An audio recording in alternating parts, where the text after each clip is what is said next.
Travis Kelce talks being on SNL and Post Malone talks Taylor and Travis. Christina Aguilera speculates on if she's in Britney's book. Suga opens up about his mental health. Jerome stops by to talk about breaking into music from acting. And young Lvcas goes fishing for answers. We made it a hump day. I'm Travis Kelce for Billboard News. It's Wednesday, October 18th, and while everyone is wondering what's in Britney's new book, Jimmy Kimmel is trying to get some answers from one of her most famous peers. Britney Spears has a memoir coming out. Do you think you will be in it? Has she called you and said, hey, heads up? Dude, I don't know. There's a chapter about you? Christina Aguilera reveals that she isn't sure if she's making a cameo in Britney Spears' new book, The Woman in Me. Christina Aguilera stopped by Jimmy Kimmel Live this week to talk about Halloween, her upcoming Las Vegas residency, and Britney Spears. When asked if she's hoping to be in Britney's memoir, the singer said, I mean, I'm hoping that, everything is all good with her and everything's beautiful. So, I think the future should be celebrated. Britney and Christina both blew up the charts in the late 90s when the press constantly tried to pit them against each other in a manufactured battle of the pop divas. With the few excerpts from the book already out there, I personally cannot wait to get my hands on it, so I'll report back to see if Christina made it in. I'm a genie in a bottle, baby. Come on and let me out. And we could already write a book on Travis Kelce and Taylor Swift, but the football star is speaking of himself about their weekend in New York, and we hear Post Malone's thoughts on Queen Swift as well. A compliment from Taylor Swift means the world to so many artists, and Post Malone got not only that, but a wild night out with her man. You probably think that you are better now, better now. You only say that 'cause I'm not around. If you're a fan of Post Malone, you're not the only one. He talked about getting a compliment from the lyrical queen while on the Howard Stern show. She was like, oh my God, nice to see you. Like, Better Now is amazing. Better Now is so insane. I'm so jealous of Thank you so much. Thank you so much. And I was like, what? That's crazy. You're a great song. Thank you so very much. Also effing crazy, the night Post he had out with Taylor's boo, Travis Kelce. He told Howard how he played beer pong with Travis and Patrick Mahomes, but lost and had to pay up in the most Post Malone way. I had to get the Kansas City Chiefs, Patrick Mahomes and Travis Kelce tattoo. Speaking of Travis Kelce, him and his brother talked about Travis and Taylor's SNL appearances on their New Heights podcast. Don't even remember what I said. I blacked out. And if you thought Travis pushed Taylor's security guard? I didn't push him. I placed my hand on the gentleman's back to let him know I was behind him. If I would have pushed him, he probably would have turned around and tased me.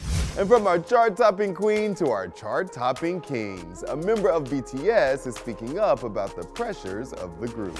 그때 당시에는 되게 괴롭고 그냥 다 때려치고 싶다라는 생각이. Suga of BTS bravely talks about his anger and rage in wanting to quit music in the early days of working with the band.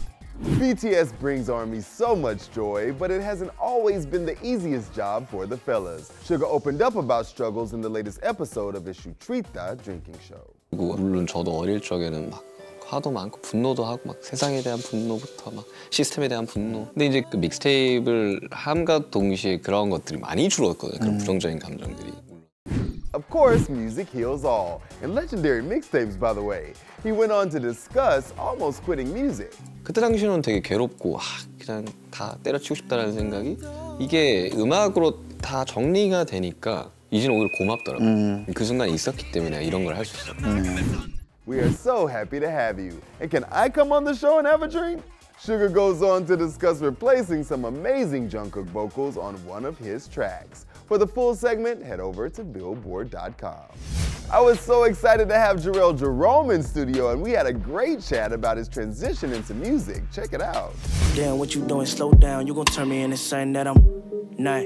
Let's talk about this project, Someone I'm Not. That's a hell of a title, so tell me what it means. For me, the title is multiple things. It's very layered. First, I'm an actor, so it's a play on the profession that I do in my career, embodying somebody that I'm not and transforming into a character that I have to create. But then to me, the irony is also how it correlates to my real life as well.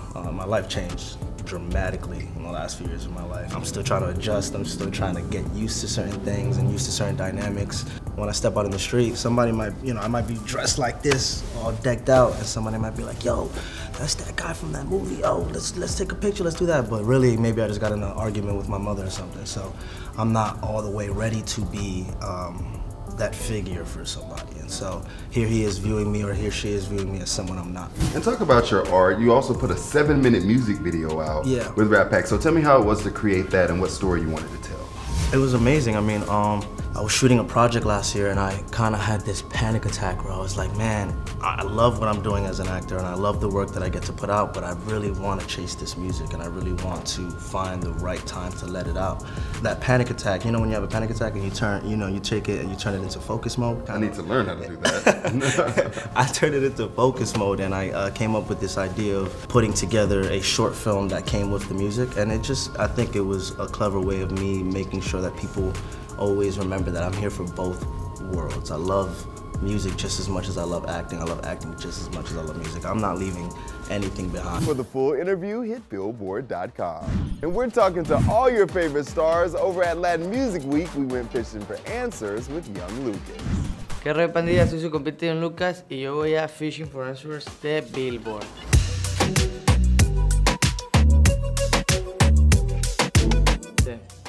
¿Cuál es tu talento secreto? Mi talento secreto es... no tengo un talento secreto, chiflar. Así ya.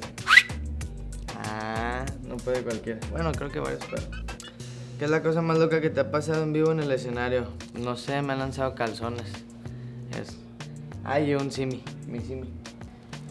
¿Con quién te encantaría colaborar en tu próximo álbum? Nicky Jam. Estaría bien Nicky Jam. ¿Te gusta más grabar o hacer giras? Grabar. Yo creo que grabar. De las dos se gana dinero. Me gustaría conocer a una persona multimillonaria, no sé, un Elon Musk. Así, aprender de él, yo qué sé.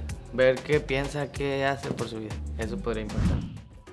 And boom, that's Wednesday. Come back tomorrow for our brand new cover star. You guys are not gonna wanna miss this one. And we reveal the top 10 pop songs picked by Billboard staff. Running it down for you always, I'm Tetris Kelly, and this is Billboard News.